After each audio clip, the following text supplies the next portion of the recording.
However, a young film student had seen them in San Francisco and been favorably impressed. He was himself to start writing songs back in Los Angeles with his band, The Doors.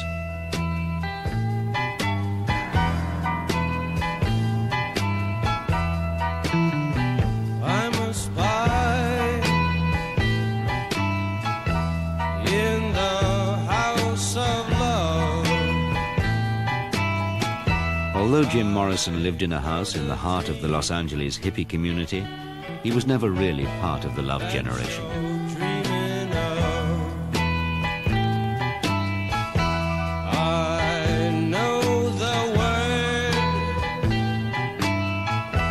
that you long to hear. Unlike the Velvet Underground, the Doors were to become a very successful band indeed, but they were to explore similar themes of confrontation and sexuality.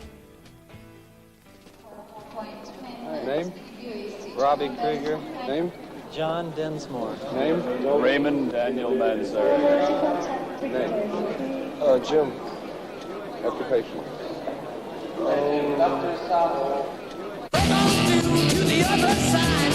Break on through to the other side. Break on through to the other side, yeah. Break On Through, their first single, released in 1967, was an immediately arresting debut, and the Doors used their own filmmaking skills to help publicize it.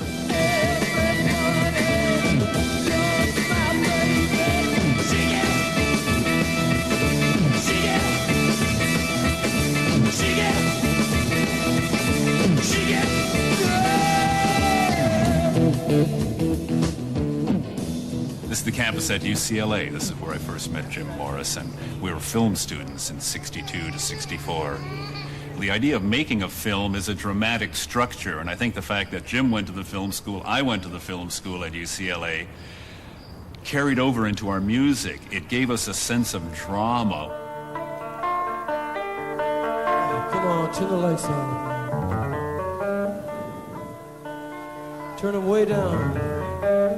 The end, obviously, is a song that works through a great deal of dramatic peaks and valleys, if you will. It starts off very softly, and it's basically it's a love song at the beginning. This is the end. It's a goodbye song. It's Jim singing goodbye to a girl. This is the end, beautiful friend. This is the end, my only friend, the end. Then the music begins to build and build in intensity. There becomes a whirling dervish part.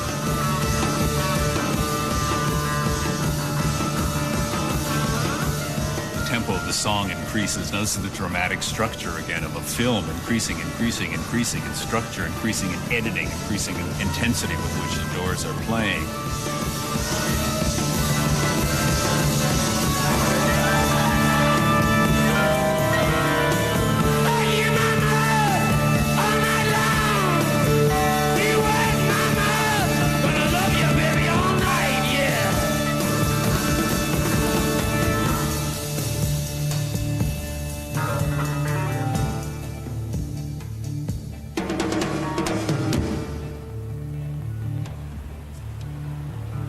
This was the genesis of the stage, rock stage, as a dramatic event. Before that, you had your stage lights, a follow spot, people got up there, performed their material, sometimes waved their arms a little bit, but there was no drama. The Doors brought drama.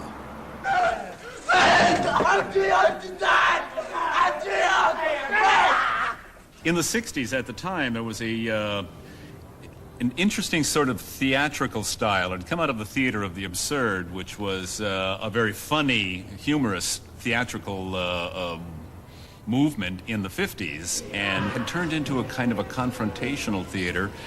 And Morrison picked up a great deal of his way of confronting the audience from Julian Beck and the Living Theater. If one can make the spectator really feel some pain objectively in a public ceremony, it may open the door to further feeling. That may be the route through which we can again find our feelings. Morrison took Julian Beck's message to heart and created his persona of the threatening Lizard King, prepared to do anything on stage to provoke an audience out of what he saw as their apathy.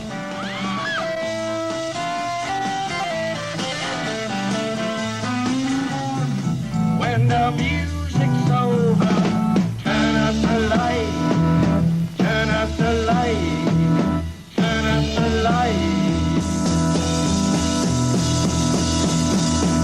It had gotten to the point where Jim realized that he had an enormous power.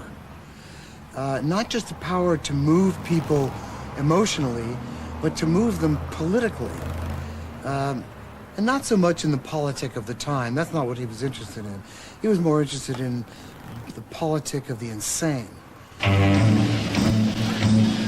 All right for you, baby. He started playing with that on stage to see, what can I do to this audience? Can I whip it to hysteria? Can I whip it to insanity? Can I activate the madness of crowds to my ends? And he got pretty good at it. You're all a bunch of fucking idiots! Interestingly, that Jim had gone to 6 performances in a row of Julian Beck's Living Theater in Los Angeles about a week or two before the Miami concert took place.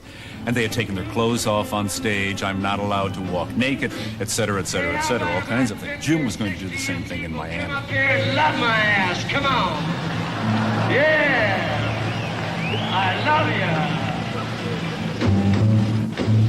you! As president of the Greater Miami Crime Commission, I'm calling upon the Dade County Grand Jury and the State Attorney's Office to immediately take criminal action against those that were responsible for the deplorable condition and situation when the group known as the Doors attempted to precipitate a riot.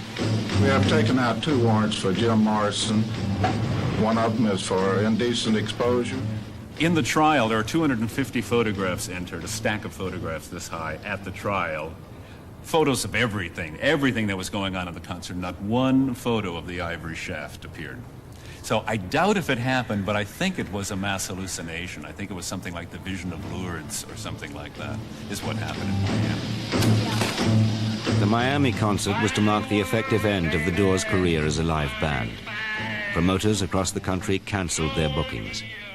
Not long afterwards, Morrison was found dead in his hotel bedroom in Paris.